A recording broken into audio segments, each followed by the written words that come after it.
bienvenida. Hola. Gracias. Y bueno, la tribuna es tuya, que es bastante nutrida. Y gracias nuevamente, ya hemos agradecido en tu ausencia, pero gracias por estar con nosotros, con profesores republicanos. Bueno, primero, buenas tardes o buenas noches, no sé, porque ya mis horarios son complicados.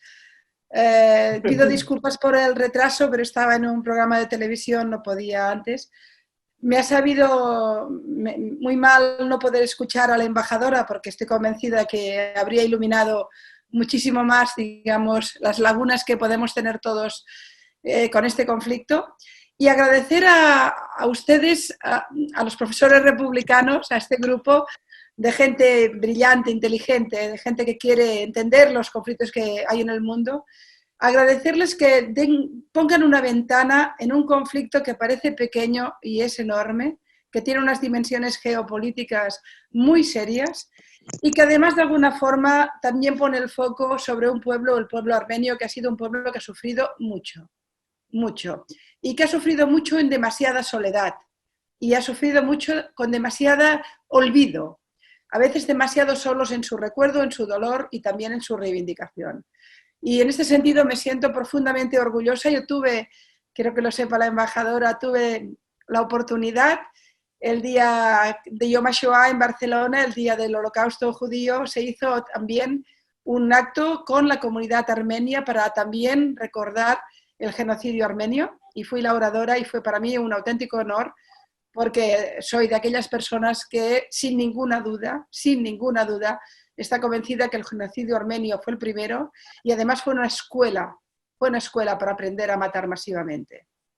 Pero bueno, estamos en el lío enorme de Artsaj, a ver si lo digo bien, embajadora, Arsay o Arsaj, no sé la pronunciación, porque el nombre de Nagorno-Karabaj o Alto Karabaj es un nombre, como bien deben saber, turco-persa, que no hace referencia al pueblo milenario que ha vivido en aquellas zonas y al pueblo armenio que tiene en sus espaldas tantos y tantos siglos de historia. Históricamente, milenariamente, el nombre es Artsaj y también lo es así la República Independiente que se creó a partir de un momento determinado. ¿Qué ocurre en aquel lugar del Cáucaso? El Cáucaso vuelve a ser un foco muy serio de un incendio muy importante que podría hacernos creer que estamos ante un conflicto muy regional, muy concreto, un tema de autodeterminación de esa región autónoma o independiente, ese territorio disputado entre Armenia y Azerbaiyán y por tanto un tema local. Sería un error importante, porque lo primero que hay que decir cuando hablamos de este conflicto es que este es un conflicto internacional. Por supuesto hay una causa, hay un pueblo, hay un dolor, hay una guerra en estos momentos, hay muertos, pero los agentes políticos que intervienen en ella son muchos y cada uno tiene sus intereses y como ocurre siempre con estas situaciones, muy a menudo los intereses pasan por encima de las causas y de los derechos y de las realidades, ¿no? Probablemente el papel más importante, más notorio que hay, que supongo que lo habrán hablado antes, pero permítame que ahonde en ello, el papel más notorio que hay en esta guerra, en esta ya podemos hablar abiertamente, creo, de una guerra, lo tiene Turquía. Turquía es un país que a pesar de que hubo un momento en el que dijo que quería tener 0 conflictos, en realidad está en todos los conflictos y de una forma cada vez más insistente. Fue muy activa y ha sido muy activa en la guerra de Siria. Tiene un conflicto permanente con los kurdos en su territorio, pero también con los kurdos de Siria, los que ha ido a bombardear. Está creando un conflicto muy serio con Grecia en la parte norte de Chipre y además un conflicto gasístico con todos los países del Mediterráneo. También ha enviado tropas a Libia, por tanto estamos hablando de un país que sin ninguna duda quiere intervenir no solo geopolíticamente, no solo tener un papel en la gran mesa de las decisiones del mundo, sino que además lo está haciendo también militarmente. Y no tengo ninguna duda de que ha sido una inspiración bastante importante en el conflicto armado que se está produciendo entre Azerbaiyán y Armenia en las tierras de Artsaj. Me gustaría que la embajadora me dijera si lo pronuncio bien, porque me siento muy mal pronunciando mal el nombre genuino de la zona. ¿Cómo sería, Esther, el nombre exacto? ¿Cómo lo pronuncian ustedes? Buenas noches, muchas gracias. Artsakh. Artsakh. Sí, Artsakh. sí. Los nombres son muy importantes y más cuando tienen muchos siglos en sus espaldas, por tanto voy a intentar ser lo más precisa posible y desde luego no voy a hablar de Nagorno, voy a hablar en todo momento de Artsakh, porque Muchas creo gracias. que es Muchas lo que gracias. merece el respeto del pueblo que habita en él y que ha sufrido tanto, tanto, tanto, tanto, ¿no? Hablaba pues de Turquía. Turquía es, sin ninguna duda, en este panorama internacional, el país que tenemos que tener como primer elemento a tener en cuenta y además con mucha preocupación, porque ciertamente Turquía tiene primero intereses muy importantes gasísticos y de crudo. Además tiene una voluntad de tener un papel muy determinante en los conflictos de toda la región. Por supuesto quiere el liderazgo no solo de la región de Medio Oriente, sino también, si puede, de todas las repúblicas soviéticas, por tanto influyendo en el Cáucaso. Y además, no sé si conocen ustedes lo que ha ocurrido en los últimos parlamentos, sesiones parlamentarias en el Parlamento turco, donde sorprendentemente, respecto a la voluntad expansionista y militarizada turca, todos los partidos prácticamente se han puesto de acuerdo. Es decir, la extrema derecha turca, los nacionalistas, los islamistas, están de acuerdo en este papel militar que está tomando Erdogan y que está tomando Turquía. Por tanto, yo estoy bastante convencida, y no soy la única analista, es algo bastante común, que Turquía ha sido una inspiración muy seria, cuando no el artífice, de que estallara este conflicto en la zona, y porque además sus intereses, tanto, repito, militares como estratégicos, como gasísticos, la movían hacia ello. Además, por supuesto, como es evidente y bien conocido, su relación con Armenia es una relación de, bueno, en el fondo es una relación de verdugo con víctima, y por tanto su historia ya es una historia muy trágica y muy dura y muy compleja. Y el momento actual, digamos que en esto no lo cambia demasiado, al contrario. Por tanto, Turquía la tenemos situada ahí. Turquía es importantísima. Luego está, por supuesto, Rusia. Rusia es, sin ninguna duda, un aliado natural de Armenia, por muchos motivos. De hecho, alguna vez se ha dicho que incluso es casi un protectorado, en el sentido que Rusia tiene incluso bases militares en la segunda ciudad más importante de Armenia. Tiene una relación muy sólida de muchísimo tiempo y en estos momentos está teniendo una posición extraña. Es una posición que por un lado es evidente que es completamente aliada de Armenia, por el otro, como el territorio de Nagorno-Karabaj no es bien Armenia, se va medio escapando del conflicto y está haciendo aquí un juego un poco de malabares, probablemente con la intención de intentar ser el país que al final intente un acuerdo o que consiga que haya un cierto acuerdo. Putin también, como pasa con el caso turco, quiere tener un papel en la gran mesa del mundo hace tiempo, quiere disputarse el liderazgo internacional con Estados Unidos y con los grandes, digamos, que marcan las pautas internacionales.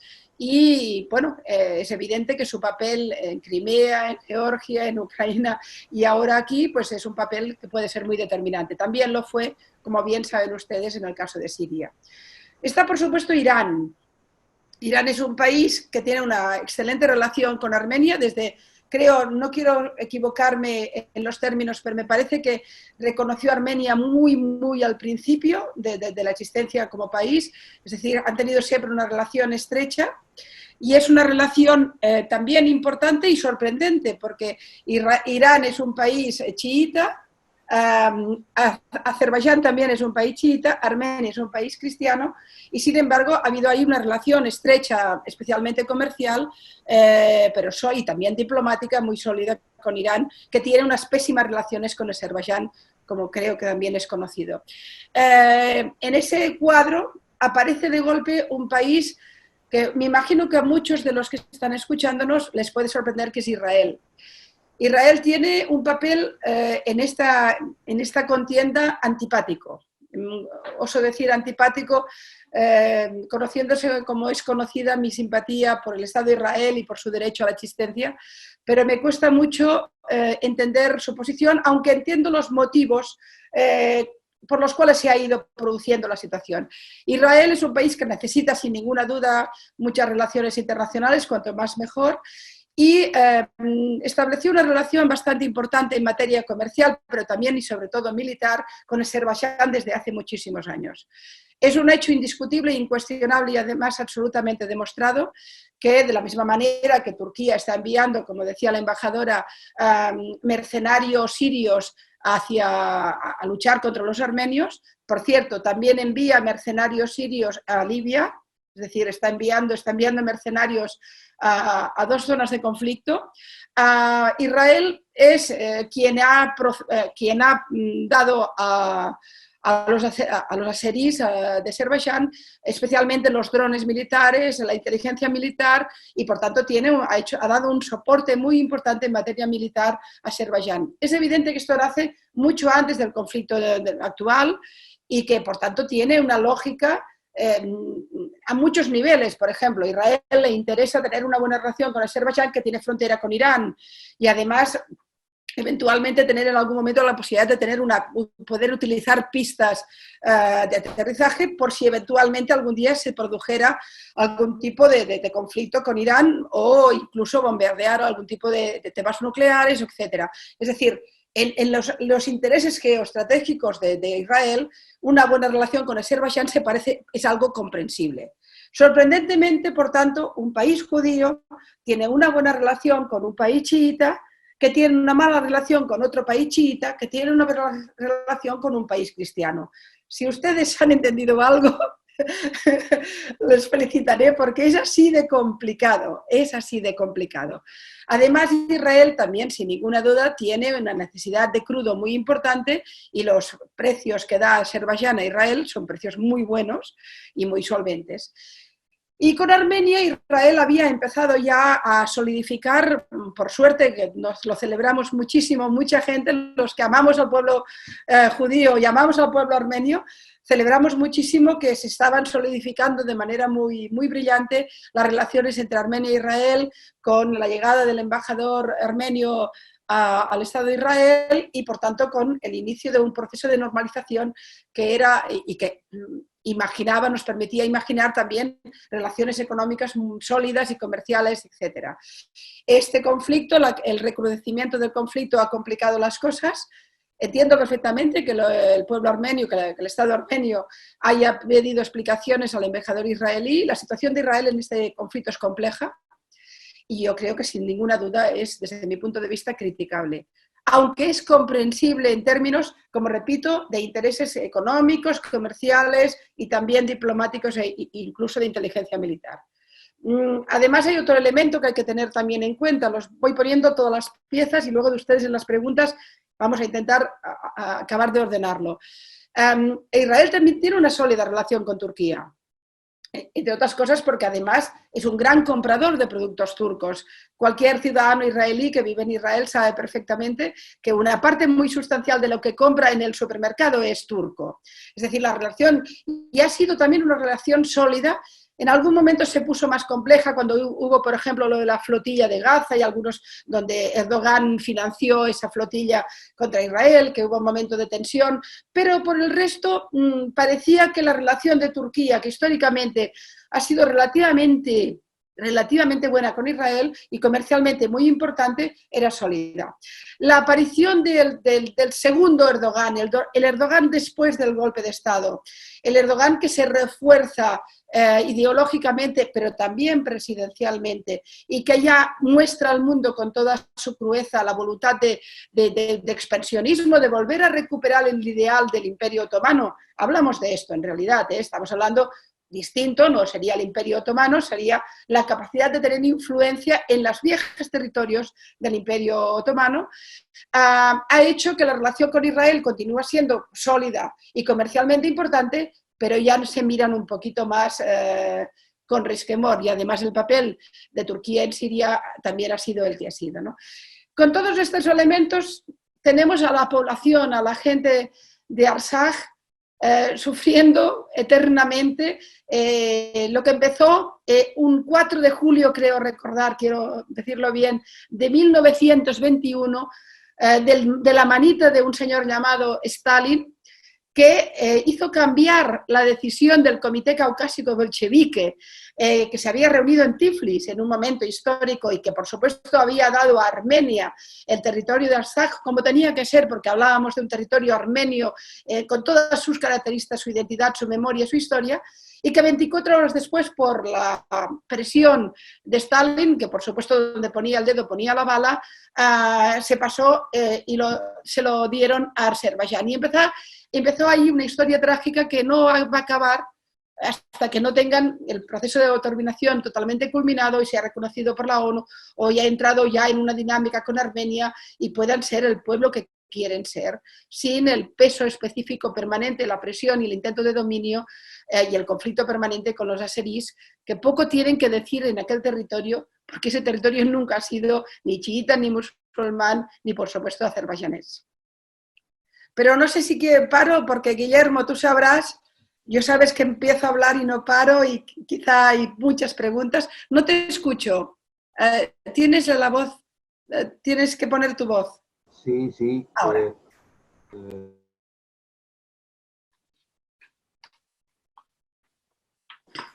Sí, precisamente hay alguna inquietud que se ha presentado acá entre las preguntas, que tú has dicho claramente que este conflicto puede irradiar de manera todavía inimaginable. La pregunta es, ¿en el Egeo hay posibilidades de que este conflicto se extienda, por ejemplo, a Chipre y a otros sectores y otros países a través de la intervención turca? Yo estoy absolutamente convencida que Turquía nos va a traer muchos problemas muy serios. Y porque ciertamente el plan expansionista de Erdogan, que tiene una cierta mentalidad de épica otomana, ha cuajado muy bien en Turquía. A mí repito lo que comentaba hace un momento, el hecho de que partidos tan alejados del partido de Erdogan en esta materia le den apoyo. De hecho, se votó en el Parlamento darle mano absolutamente libre para sus intervenciones militares, en el caso de los kurdos en Siria, pero también en Libia, y de alguna manera le dieron una carta blanca para actuar como quisiera militarmente. Es evidente que nos ha recrudecido muchísimo el tema en el norte de Chipre, lo cual significa un conflicto con Grecia muy severo, una incomodidad para Francia y para todo el Mediterráneo, una situación complicadísima, porque además hizo prospecciones de gas, como bien deben saber, sin ningún permiso por parte de Grecia en aguas disputadas, lo cual ha recrudecido un conflicto que probablemente, si hay jóvenes escuchándonos, nunca habrían oído hablar del lío greco-turco o del lío chipriota, y sin embargo volvemos a tenerlo. Y fíjense ustedes cómo Turquía está expandiendo su influencia, pero también su presencia militar en lo que serían las esferas del viejo imperio otomano. Es decir, sí que hay ahí una voluntad, digamos, primero de interactuar en todos los conflictos que hay, segundo, de tener un papel relevante, y tercero, incluso en algunos casos, de crearlo directamente, mostrando un papel fuerte. Y hay que decir que Siria le ha ido muy bien a Turquía, porque Turquía hizo lo que quiso en la guerra con Siria y nadie le paró los pies, nadie quiere decir nadie. Estados Unidos estaba missing, la Unión Europea miraba hacia otro lado, además la Unión Europea teníamos el alma vendida a Turquía por los millones de sirios refugiados que se convirtieron en una auténtica arma de control por parte de Turquía, de la Unión Europea. O sea, Turquía nos puso un bozal en la boca porque tenía esa arma humana que eran millones de personas que podían estallar por toda Europa, y Europa no quería ni loco entrar en esa historia, porque eso implicaba un drama humano terrible. Yo me siento muy avergonzada de la Unión Europea en el tema del drama humanitario en Siria, pero el hecho es que Turquía tiene, permítame la expresión, cogido de allí, de esa zona dura, difícil y delicada, a los americanos con su base americana en tierra turca. Además, el papel que tiene, por supuesto, internacionalmente es muy importante y a todo el mundo le preocupa Turquía. Y luego tiene, además, sin ninguna duda, una voluntad de intervención que hace que la Unión Europea, los dos grandes que podrían de alguna forma levantar la voz, que es Estados Unidos y la Unión Europea, todos callados. La Unión Europea, la idea de que Turquía pudiera abrir puertas y que los refugiados llegaran, pues imagínense, ¿no? De manera que sí, sin ninguna duda, Guillermo, Turquía No parece que haya empezado el conflicto con Chipre aleatoriamente, ahí hay un plan. No parece que sea casualidad que esté en Libia en estos momentos y desde luego no parece ninguna casualidad que haya inspirado, alimentado o ayudado al conflicto actual en Nagorno-Karabaj, en Artsaj. Gracias. Lo decía Pilar porque tengo entendido que los turcos han habilitado o construido una mezquita muy importante en Chipre Norte, ¿no? Que esto también es un acto, yo diría, de provocación o de presencia, ¿no? Ahí en la isla, ¿no? Y por otro lado, lo que tú dices es realmente así, o sea, pareciera que en el concierto europeo, el único país, no sé, Esther, si también coincide con esto, el único país que apoya decididamente a la causa armenia es Francia. Esto es lo que pasa en Europa. Y la pregunta viene unida, ¿qué está pasando? Si quieres la dejamos para después, pero ¿qué está pasando en el silenciado Latinoamérica, ¿no? Porque Latinoamérica está viviendo un momento de, no sé si de distracción, de indiferencia, es delicado también. A ver si he entendido. Lo que me preguntas es ¿por qué no hay eco en Latinoamérica de lo que está ocurriendo en la zona? Sí, entiendo que esa es la cuestión, ¿no? Bueno, sí, y luego lo que me preguntabas de Nicosia, la gran mezquita que ha financiado Turquía en el norte, en lo que ellos llaman la República Turca de Chipre, y que además la consideran independiente, son los únicos, pero la consideran independiente. Bueno, forma parte del plan ideológico de Erdogan, que es un islamista radical. Podía parecer en sus inicios más moderado, pero en realidad yo recuerdo que ya en el año 2000 ya hubo un intento por su parte de radicalizar las leyes, incluso fue prohibido su partido en Turquía por su radicalización islamista. Pero esto finalmente, el mundo nos ha llevado hacia aquí, hacia una situación de mucha radicalidad en el tema islámico, y Erdogan se ha convertido en el líder. Además, no olvidemos que no es árabe, lo cual le da otra pátina. Por cierto, esto me lo he olvidado cuando hablaba de Israel. Israel tiene mucho interés, también por una cuestión de interés autodefensivo, de tener buena relación con esos países que son musulmanes pero no árabes. Sobre todo durante el tiempo que su relación con los sunitas ha sido tan compleja. Ahora con los pactos de Abraham todo puede cambiar mucho porque el mundo se está moviendo muy, muy, muy deprisa. Pero lo cierto es que en ese plan ideológico de la creación de otro gran imperio, un imperio distinto lógicamente, pero otro gran imperio, no solo en lo militar y en la influencia política, sino también en la voluntad de marcar las pautas en el terreno religioso, ha llevado a Erdogan a dos actos que son los dos preocupantes. Uno ha sido la transformación de Sofía, en fin, la mítica Sofía, patrimonio de la humanidad y por tanto que debería haberse mantenido siempre como lo que era un testimonio vivo de 2000 años de historia, o 1000 y pico años de historia, lo ha reconvertido en un templo musulmán, saltándose, digamos, todos los acuerdos y todo lo que tenía que ver con el hecho de ser precisamente patrimonio de la humanidad. Fue un gesto de provocación y nadie levantó la voz. El problema con Turquía es que nunca nadie le levanta la voz, son impunes.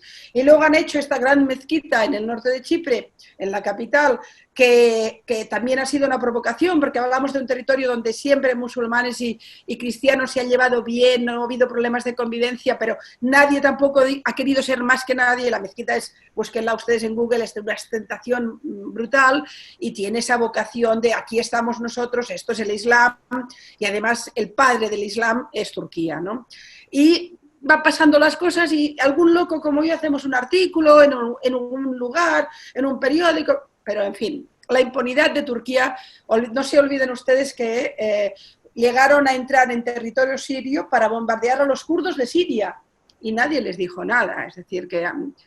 Y luego respecto al tema de Latinoamérica, a ver, es que Latinoamérica hace mucho que se ha olvidado del mundo, aunque el mundo también se olvida de sí mismo, es decir, este conflicto, fíjense ustedes, lo estamos hablando porque ustedes son gente muy leída y que tienen mucho interés en lo que ocurre en el mundo, pero seguramente si le han comentado a otras personas que ahí vamos a hablar del conflicto del Cáucaso, los habrán mirado con una mirada muy rara, pero ¿qué cosas hacéis?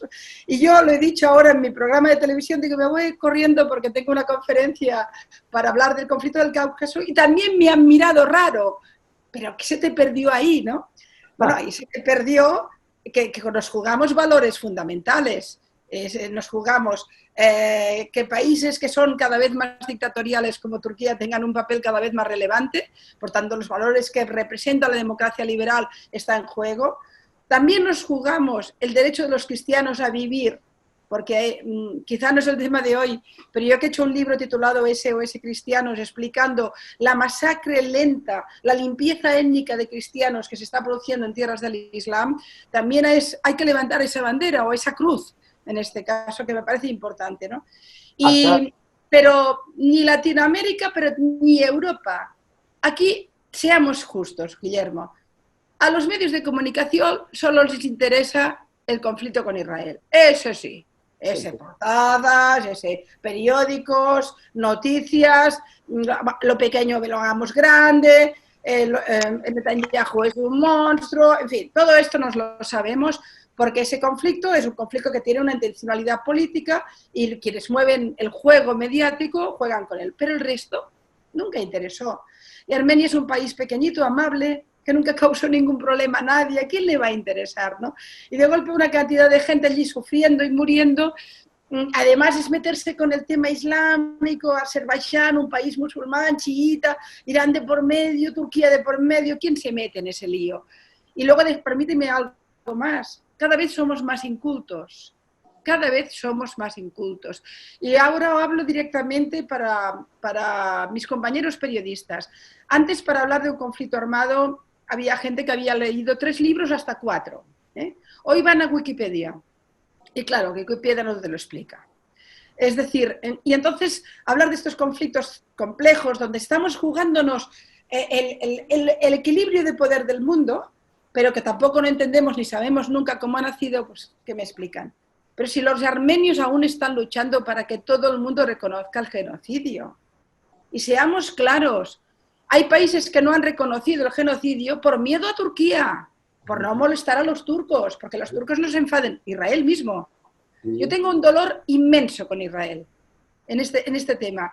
Me parece inconcebible que un pueblo que ha sido tan brutalmente perseguido y masacrado como el pueblo judío, no le dé la mano en este terreno a un pueblo que fue muy masacrado, que además tiene todas las connotaciones de un genocidio. No acepto ahí un debate. Fue un genocidio con todas las características, hubo todo un preámbulo de criminalización, luego hubo las detenciones, las masacres, las deportaciones, fue un intento de aniquilación al pueblo armenio y eso hay que reconocerlo ya. Es verdad que ha habido organizaciones judías que lo han hecho. Quiero poner aquí sobre la mesa, por ejemplo, la valentía de una Raúl Wallenberg, con Baruch Zemenbaum delante, digamos, de la organización que siempre ha jugado fuerte en la denuncia del genocidio armenio, pero otras organizaciones judías muy importantes que han estado siempre en la defensa de los derechos civiles, pienso en la American Jewish Committee o en la IDL, en este tema no han hecho un paso adelante. Hay que hacer un paso adelante. Con toda la humildad se lo pido al pueblo judío. Tengo acá varias preguntas, ya se activaron las preguntas. Una la voy a resumir en 3 preguntas en una. Hay quien dice si, bueno, la diferencia de fuerzas entre Azerbaiyán y Armenia es sabido que es importante, pero la pregunta tiene un complemento, te las uno las 3 y si Turquía no podría ser retirada de la NATO por su apoyo a los azeríes.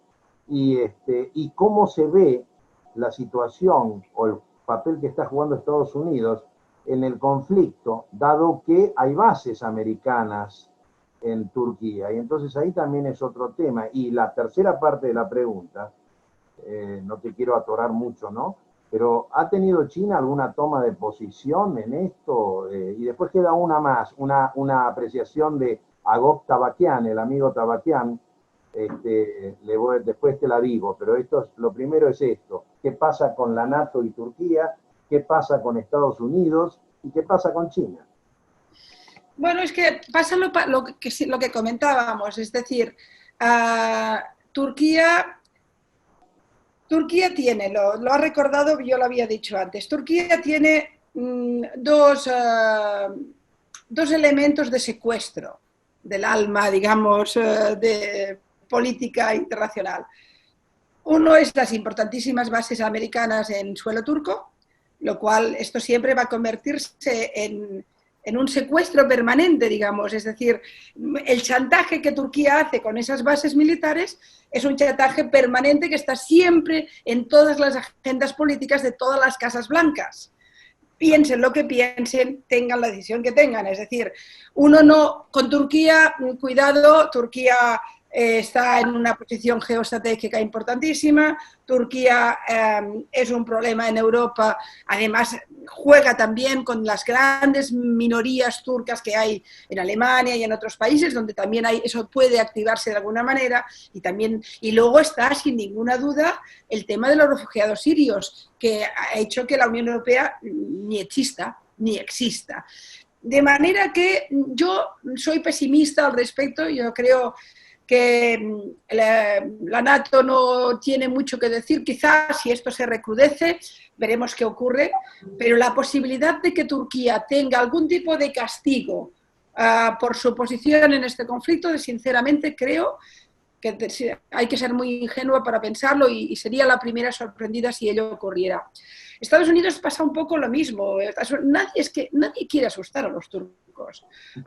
No me refiero al pueblo turco, me refiero evidentemente a la prueba es el tema del genocidio. Es inconcebible que incluso una palabra que designa un drama de millones de personas, que esa palabra no se pueda utilizar ni oficialmente en países democráticos para que el amigo turco no se enfade. Y luego me preguntabas el tema de Estados Unidos. Bueno, Estados Unidos, ahí también, yo creo que a Estados Unidos le está ocurriendo un poco en el conflicto del Cáucaso, como le ocurrió con el conflicto de Siria, con la guerra de Siria, que llegó tarde y mal. Es decir, yo creo que la política exterior del actual gobierno americano en algunos aspectos puede considerarse exitosa. El caso antes de los acuerdos de Abraham son de una gran importancia y ahí se ha demostrado un coraje y una valentía en tomar las riendas de una situación que era muy compleja y puede cambiarnos el panorama en la región de Medio Oriente. Yo ahí soy optimista, pero tuvo un papel muy triste en el caso de la guerra en Siria y de momento me parece que tiene el mismo en este conflicto, que va a pasarle Rusia la mano por la cara al final, porque los Estados Unidos es que Turquía es Turquía y de ahí que Erdogan vaya creciendo y nadie le pare los pies. Hablábamos hace un momento de cómo Erdogan va y se va a aguas disputadas con Grecia, que es que volver, digamos, a conflictos muy antiguos y se pueden hacer prospecciones. Estamos hablando del corazón de Europa, estamos hablando del Mediterráneo y nadie, bueno, Francia dijo, uy, qué feo esto, cuidado, no mucha cosa, ¿eh? Y desconozco el papel de China si lo tiene, sinceramente. Ahí tengo que decir que, así como China es muy sutil. A ver, China está en todas partes.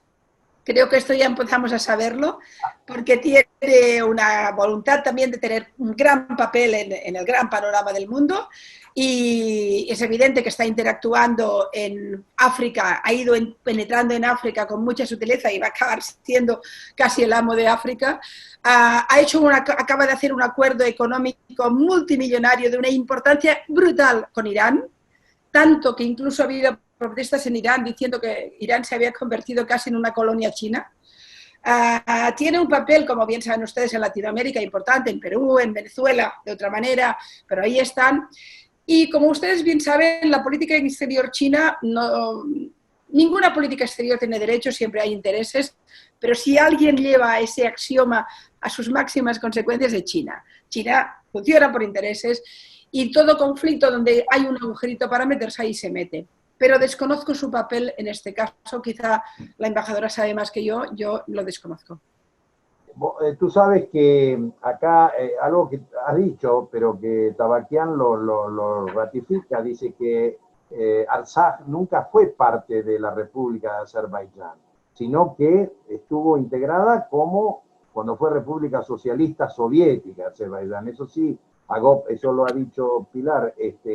Y hay alguna reflexión acá de otro miembro, Morsesian, que dice que estos drones, porque esto es una noticia que salió en página 12 bastante lamentable, con una acusación directa a Israel de que proveía armas a Azerbaiyán y demás, pero acá hay un mensaje que nos dice que los drones y las armas que hoy manda a Azerbaiyán en unas décadas serán usadas contra el propio Israel. Esto está dicho acá, vale decirlo, y alguien más dice que la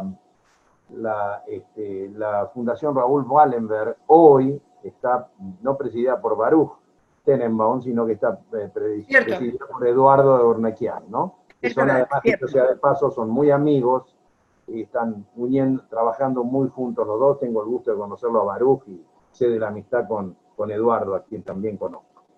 Bueno, estas son reflexiones más que preguntas, pero... No, pero mire, es importante, me parece muy interesante la idea esta de los drones de ida y vuelta, digamos, ¿no? Estamos hablando fundamentalmente de los Arop, creo que se llama así el nombre, que son los drones kamikaze, que es una flota importante de drones que están haciendo mucho daño. Ustedes saben que Azerbaiyán es un país con mucha riqueza económica porque tiene una riqueza energética extraordinaria. Bakú se ha convertido en una ciudad espectacular en muchos sentidos, pero que se ha dedicado fundamentalmente en estos últimos años a reforzarse militarmente. Y ha modernizado, digamos, todo su arsenal militar. Ahí sí que hay un papel importante de Israel, también de Turquía hay que decirlo, incluso también de Rusia. Es decir, las ventas de armas todo Dios las ha vendido. De hecho, todo el mundo se ha saltado, digamos, en algún momento las prevenciones, porque con el conflicto que teníamos en la zona, vender tantas armas a Azerbaiyán no era lo más razonable. Pero lo cierto, Armenia también se ha modernizado, sin ninguna duda, pero no tiene el potencial económico que tiene Azerbaiyán. Y es cierto que Israel ha vendido armas por capital muy importante, por millones y millones a Azerbaiyán, y los ha ayudado a modernizar toda su flota, no solo de drones, sino toda la inteligencia militar que ahora se está usando en el conflicto. Eso sin ninguna duda. ¿Que esto algún día puede convertirse en un arma arrojadiza contra Israel? Es probable, es posible, no se sabe. En realidad es un aliado extraño Azerbaiyán para Israel, pero Israel es un país, también hay que entender, muy asediado, muy criminalizado, muy solo en muchos sentidos, que busca sus apoyos como bien puede, y también es un acto de supervivencia, ¿no? Y necesita petróleo, y Azerbaiyán se lo puso muy bien. Y luego además no es menor la ayuda que puede significar Azerbaiyán para Israel respecto a su conflictiva y trágica y complicada relación con Irán. La frontera de Azerbaiyán con Irán es muy apetitosa para Israel. Estamos jugando, es el juego de los espías, es el juego de la alta política, pero al final lo que ocurre es que al final hay unos pobres armenios que están sufriendo, ¿no? Y yo creo que Israel se ha puesto en una posición complicada en este conflicto, porque puede haber muchos motivos para entender por el qué ha vendido armas a Azerbaiyán, por supuesto, porque todo el mundo vende armas a todo el mundo, pero tiene pendiente también el tema del genocidio, y ahí es donde todo queda un poco más mal situado, a pesar de que la relación del pueblo judío con el pueblo armenio es, como bien saben, milenaria también, ¿no? Ya me dirán ustedes, pero yo creo que ahí hay un tema pendiente que Israel tendría que hacer mucho mejor, porque, bueno, creo que el pueblo armenio tiene motivos para quejarse, sí. Claro. Y respecto a la Raúl Wallenberg, ciertamente, perdonen ustedes, pero Baruch lo fue durante mucho tiempo, hizo una gran labor. Y tengo que decir que Baruch fue, creo que no le importará que lo diga, una de las primeras personas que me animó a mí a de vez en cuando hacer algún artículo sobre Armenia. Me decía, tú que hablas tanto de conflictos, de vez en cuando acuérdate de los armenios. Y le hice caso. Y los 3-4 artículos que habré escrito sobre el tema nacieron, digamos, de esa voluntad, que además me parece lógica. Es que yo creo que dos pueblos que han sufrido un holocausto, el holocausto judío es terrorífico, es una industria de exterminio, pero el holocausto armenio fue terrible. tendría que darse la mano, sin ninguna duda. Quizás es que creo en un mundo demasiado ideal, pero tendrían que darse la mano. Tú sabes que es tan cierto ese temor a Turquía, que acá una profesora, Liuba Lenkova, nos dice que en Bulgaria se enseña en las escuelas que la invasión no fue turca, sino yugo-otomana, para no ofender a los turcos. Esto es parte de lo que estabas diciendo, Pilar. ¿No? Bueno, los turcos lo han negado siempre. Los turcos han hecho un proceso de negacionismo parecido al de la extrema derecha europea respecto al nazismo, pero en este caso, para nuestra suerte, el holocausto judío es imposible de negar, como es evidente, ahí están los hornos crematorios, está toda pero además no hay pero Hitler no ganó, los nazis no ganaron, no hay ningún país en el mundo donde los nazis gobiernen, pero Turquía sí que gobiernan, es decir, en Turquía gobiernan los turcos, y además en el tema de Armenia no ha habido nunca nadie valiente en Turquía que hubiera levantado, bueno, ha habido algún profesor, evidentemente siempre hay excepciones muy notables, pero muy escasas. No ha habido ningún gobernante turco que haya permitido ni tan solo la insinuación de que aquello fue un genocidio. Han cambiado el lenguaje, han cambiado el relato, han cambiado la historia, han mentido, han inventado, han reducido a mínimos, han dicho que no era cierta tanta gente muerta. Todo el clásico negacionismo que conocemos respecto al holocausto judío se ha aplicado en el caso armenio, hasta el punto de que muchas generaciones de europeos han tardado mucho en saber lo que ocurrió en Armenia. Y me oso decir que una gran mayoría ni tan solo lo sabe hoy en día. Sí, es cierto. Bien, es importante que dicen que te enteres de lo que está pasando en Kirguistán. Yo creo que sí, en Kirguistán, que la embajadora Estera lo dijo antes de que tú llegaras. Sí, hay unas protestas, salió en La Nación el día 7 de octubre, por ahí fue Estera que salió la noticia de que parece que hay fraude y que la oposición pretende derribar al primer ministro y demás, que es otra república que está en conflicto, ¿no?, con los temas allí pendientes. Acá alguien dice que, así te doy un poco de aire, Pilar, acá alguien dice que si bien Israel como Estado no quiere ganarse un enemigo que es Turquía, debería reconocer las instituciones el genocidio. Yo creo y lo he oído, que hay muchas instituciones judías que reconocen que el pueblo armenio sufrió un genocidio. Pablo, esto lo han dicho y instituciones importantes. Esto es lo que hay que tener en claro, ¿no? Para los judíos, y yo soy uno de ellos, consideramos que la desgracia del pueblo armenio se identifica mucho con el trance que pasó la nación judía también, y así lo vemos. Es que piensa que incluso, bueno, hubo persecuciones terribles de azeris contra armenios. Hubo un pogrom, parece que el pogrom de Sungayit, creo recordar, que fue un pogrom terrible. Y a partir de un momento determinado lo que se produce es abiertamente un genocidio. Es decir, los armenios han sufrido pogroms y han sufrido persecuciones por parte de los azeris y por parte de los turcos a lo largo de la historia, con matanzas muy importantes. Pero la gran matanza que se produce a partir del 1900... Perdón, 15, ahora no quiero equivocarme en la fecha, creo que es el 15, si no me equivoco. A partir de ese momento, ahí sí que se habla abiertamente de un genocidio con todas las características del genocidio. Estamos hablando de tranquilamente 2 millones, 3 millones de personas. Y en la cifra más baja hablaríamos de como mínimo 1,5 millones de personas exterminadas, que sin duda son más. Considerar que eso no es un genocidio, las largas marchas con las personas muriendo por los caminos, por los desiertos, muertos de hambre, de enfermedades, las palizas, las torturas, los secuestros, las matanzas sistemáticas. Bueno, claro que es distinto al genocidio nazi. Es distinto porque cada pueblo y cada víctima tiene su historia y su momento. Pero es evidente que hablamos...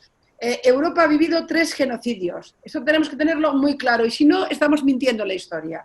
El genocidio armenio es el primero, lo que se entiende por genocidio. El holocausto judío es el segundo, y el tercero, por supuesto, es el de Ruanda.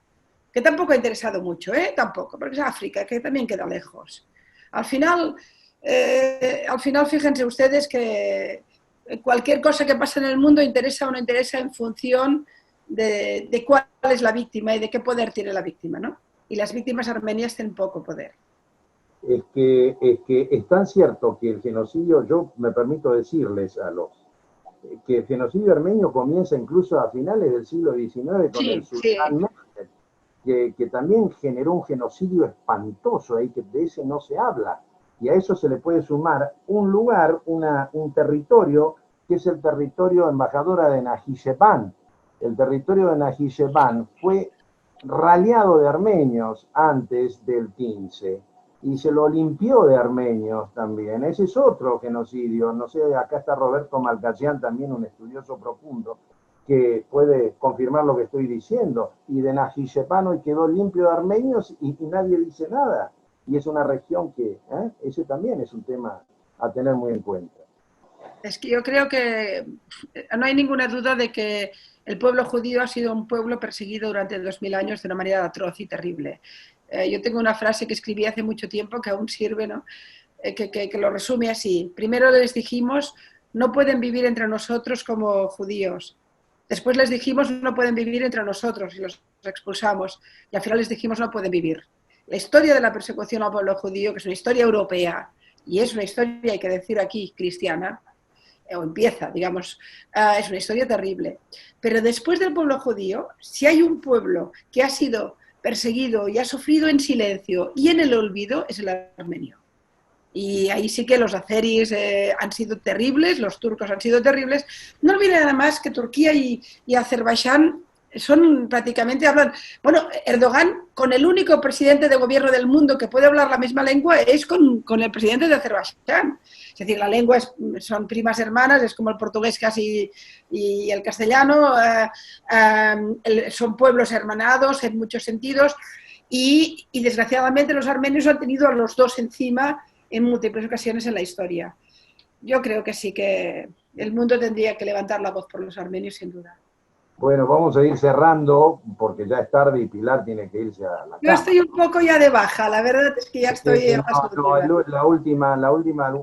por cierto, déjame decir una cosa, Guillermo. Cuando hablábamos de organizaciones judías que sí que han reconocido el genocidio, creo que hubo un viaje importante en el 2004 o 2005, me parece, del gran rabino de Jerusalén, Armenia, donde... no, o sea, sus palabras permitieron imaginar que estaba reconociendo el genocidio. Ahí fue quizá muy más explícito. Pero de todas formas aún estamos lejos, estamos lejos. Yo pensaba que con las nuevas relaciones, las relaciones ya tan sólidas, diplomáticas entre Armenia e Israel, avanzábamos hacia ese camino. La propia Knesset israelí varias veces ha estado a punto de plantearlo, pero siempre se acaba torciendo. Y yo creo que ahí está la manita turca, ahí está Turquía. ¿Crees, Pilar, que Azerbaiyán es un estado ficticio creado por cuestiones geopolíticas? Bueno, yo no me veo capaz de poner en cuestión los estados que ya existen. Hay estados que nacieron con el puro de Churchill, es decir, que es evidente que hay naciones que tienen una carga milenaria, la nación judía, la nación armenia, hablamos del principio de todo. Bueno, el primer estado que se considerado cristiano en el mundo fue el armenio, es decir, que sin ninguna duda hablamos y luego hay otros que fue Churchill diciendo, aquí vamos a poner la línea, ¿no? Y no se discuten. En este sentido, yo tampoco me veo capaz de discutir el derecho, digamos, de Azerbaiyán de ser hoy un país en pleno derecho. Ahora, que es un país montado, o sea, primero extraño desde el punto de vista democrático, y la palabra democracia ahí es una palabra muy grande y habría que hacerla más pequeñita. Y después montada en el dólar y por tanto con una capacidad de influencia porque tiene mucho dinero, se le permite, digamos, hacer un poco lo que quiera, pero es un país que nos va a crear problemas, ciertamente. Bueno, muchísimas gracias. A lo mejor lo que debería hacer el mundo con valentía es reconocer internacionalmente a Artsaj, ¿no? Esto también sería una cosa, es una asignatura pendiente, ¿no? Pilar, sinceramente te Pero ahí está agradezco. otra vez Turquía, ya no es Azerbaiyán. Es ahí, ¿quién le dice a los turcos que en un enclave que tienen interés, porque tienen interés en tener un papel geopolítico allí, bueno, todo lo que tenga que ver con Turquía, nos paralizamos, nos paralizamos. Es como una guerra fría, es como otra guerra fría. Sí, efectivamente. Bueno, Pilar, muchísimas gracias por este apoyo que nos has dado, que has dado a la nación armenia. Yo no hablo del Estado armenio, hablo de la nación armenia, porque el concepto de nación es mucho más abarcativo, incorpora a toda la grey armenia del mundo, a la diáspora, a los que están en el Estado armenio. Es la nación armenia la que hay que preservar. Con Además esta charla... es que nunca crean conflictos. Es que además es que es una nación amable con el mundo. Es decir, no son de son los que se han defendido y han acostumbrado a ser las víctimas. También por eso tendríamos que tener una cierta sensación de responsabilidad y de corresponsabilidad con su dolor, ¿no? Así En es. fin, he Bueno, estado feliz de estar con vosotros, de verdad, ¿eh? muchísimas Y bueno, y a la gracias. embajadora mucha suerte, Esther, porque creo que van a venir tiempos difíciles.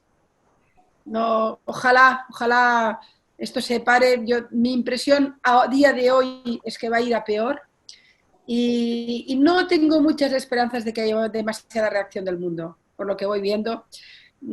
La Unión Europea está missing, Estados Unidos está navegando, Rusia está ahí, Irán está ahí, en fin, yo creo que va a ir a peor. No sé. Embajadora, ¿usted quiere decir algo como cierre? Sí, mucho coincidió con Pilar porque hizo un análisis bastante amplio de lo que pasa no solamente en la región del Cáucaso, sino en gran región abarcando también Medio Oriente, Israel. Así que yo puedo pasar por los puntos, pero para cerrar, porque estamos cerrando ya, digo que en ese momento estoy también bastante pesimista porque después de 11 horas de negociaciones en Moscú entre los cancilleres de Armenia, Azerbaiyán, bajo el auspicio del canciller de Rusia, ayer, 11 horas sin intervalo estaban negociando para una tregua con objetivos humanitarios de 72 horas. Ni duró ni 5 minutos. Hoy día Azerbaiyán este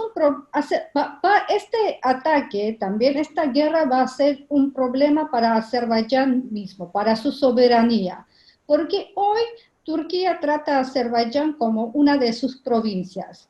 Si hasta hoy día, hace 2 semanas que estamos en la guerra, el presidente de Azerbaiyán no habló nada de paz o de posible tregua.